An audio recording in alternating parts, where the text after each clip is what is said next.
Hello there, welcome to my video. In this video I wanted to talk about Starfield. It's a new IP by Bethesda. The game is coming out 2023. It was meant to be coming out this year, but it got delayed. So hopefully Bethesda are going to make sure that this game comes out in a good state. I mean, Fallout 76 was just a total disaster when it came out. So hopefully Bethesda have learned that it is how the game arrives that's important, not just how it ends up, which is something Todd Howard of Bethesda was trying to defend. He was trying to defend Fallout 76, saying that, well, yeah, okay, it's buggy, but we'll fix it. But it's just not acceptable when you're charging full price for a game. So hopefully Bethesda will get it right this time. And Microsoft now own Bethesda. They've paid a lot of money, billions or some crazy amount of money for Bethesda. So I'm sure Microsoft didn't invest all that money in a company unless they were serious about financing the company well, making sure that Bethesda have got the time and money to make amazing games. And they have made amazing games in the past. Fallout 3 on the Xbox 360 was a fantastic game. I loved it. It's one of my favourite games on the system. Of course, you've got Elder Scrolls and Skyrim. So Bethesda have some fantastic IPs. And they're going to do another Elder Scrolls game. I think they're working on that now. That's in pre-production. And then later on there's going to be another Fallout game, Fallout 5. And I love the Fallout games, generally speaking. Apart from 76, obviously. I did play 76 just before the NPCs were put in. And it wasn't too bad. I mean, it wasn't great. But yeah, I got to a point in the game where I was always seemed to be foraging for food all the time, and the food kept going off, so it was a real pain just trying to survive in the game. It was always trying to find food. And then they had this in-game shop, and they said it was all going to be cosmetic stuff. They started selling this fridge that would stop your food from going off so quickly, and I dropped off there, and I was like, no. It just felt like Bethesda were trying to use the in-game shop to claw back a lot of money on this game that they'd put out in a terrible state. People didn't want to buy it. They couldn't get rid of it. They couldn't give it away. I think I paid £10 for Fallout 76. Bethesda, I think, looked at the in-game shop as a way of trying to recoup their losses.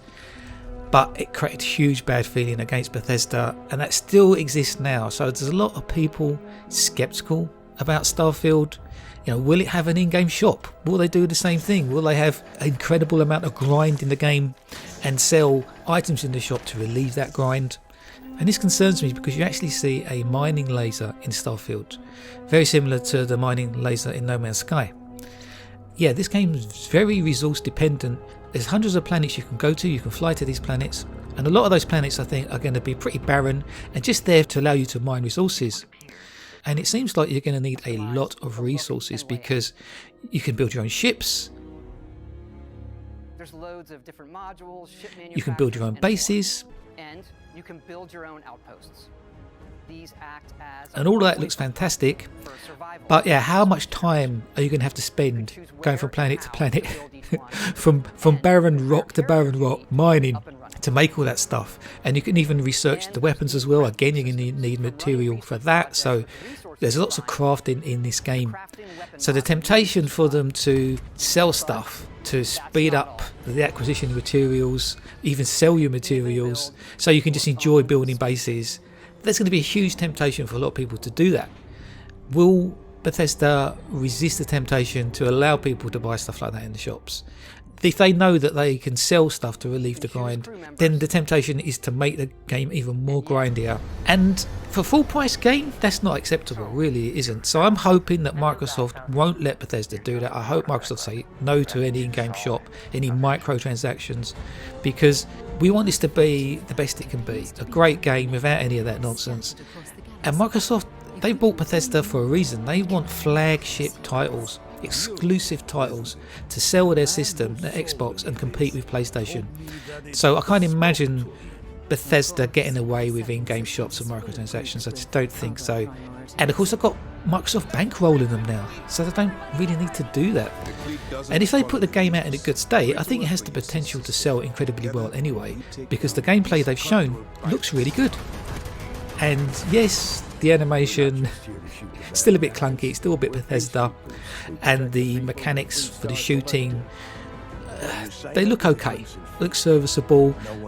The enemies don't seem to be impacted that much by the weapons. You don't seem to react to being shot that much. They seem a bit bullet spongy. I hope that Bethesda can do something about that, although they probably won't, going on their track record. Most Dusties don't even make it this far. But then again, Bethesda are not about the actual physics of the actual combat. No one's ever really played Bethesda games for that.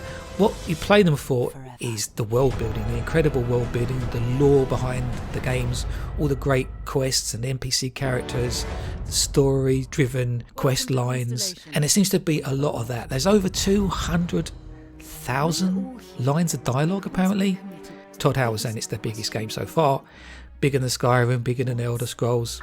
Now that sounds great, but they have made bold statements before, like Fallout 76, like 4 times the detail and all that sort of thing. So we have to take it with a pinch of salt. Yes, there are hundreds of planets, but a lot of these are going to be procedurally generated. Todd Howard has actually confirmed this. Now apparently they've used procedural generation before, so yeah, a lot of companies do. Games are so big now, they need to use procedural algorithms to generate landscapes and put foliage in the planets.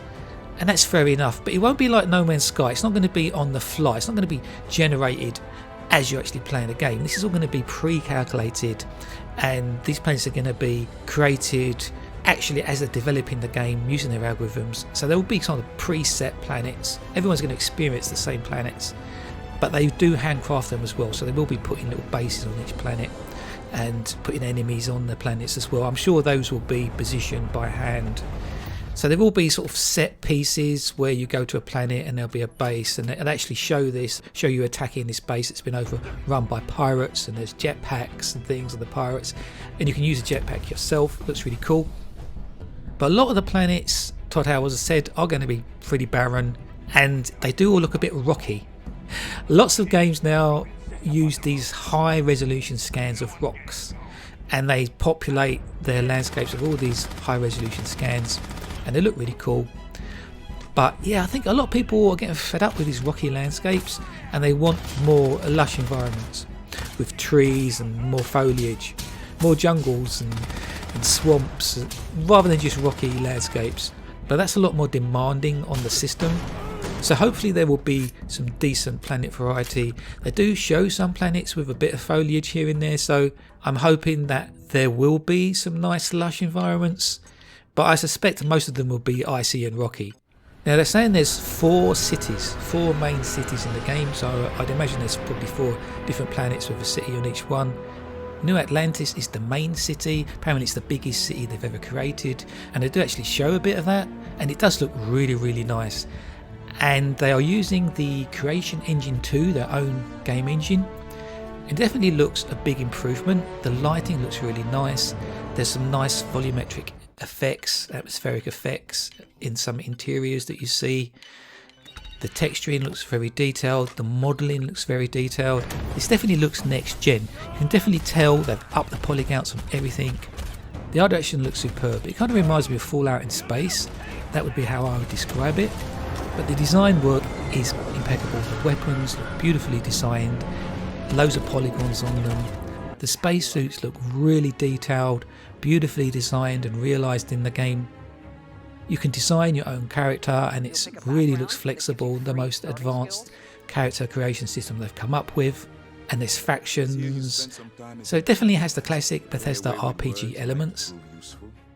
So I'm really excited for this one. Yes, I do have a few concerns, but this is the first new IP from Bethesda in 25 years. I love space stuff. It does look beautiful. Yes, apart from the animation, that still looks a bit clunky, but it does look as though they've got lots of really cool NPC characters to interact with. And you go looking for these artifacts, these old Earth artifacts I think they are. So there's definitely a mystery there. But it does look like you can go off and have your own little adventures off the beaten track. You know, just fly off to a planet and just investigate it. That's going to add another dimension to the game. It should be really cool. You can't actually take off from the surface of the planet all the way into space like No Man's Sky. This isn't on-the-fly procedural generation. The segments on the planets and the dogfighting in space is very separate. But the dogfighting in space looks fantastic. It looks really nice. Being able to build your own ship and then take it into space, and there's apparently space stations, and you do smuggling and attack other ships. So yeah, it looks ambitious, and that's what we want. We want an ambitious game, and with Microsoft backing, maybe Bethesda can pull this one off. I'd be really interested to hear what you think about this. Do you think Todd Howard can be trusted? Are you looking forward to this game? Were you disappointed by the gameplay footage that's been shown? I'd be really interested to hear what other people think. I'll definitely do my best to reply to any comments. Thanks for watching the video, and I'll catch you in the next one. Goodbye for now.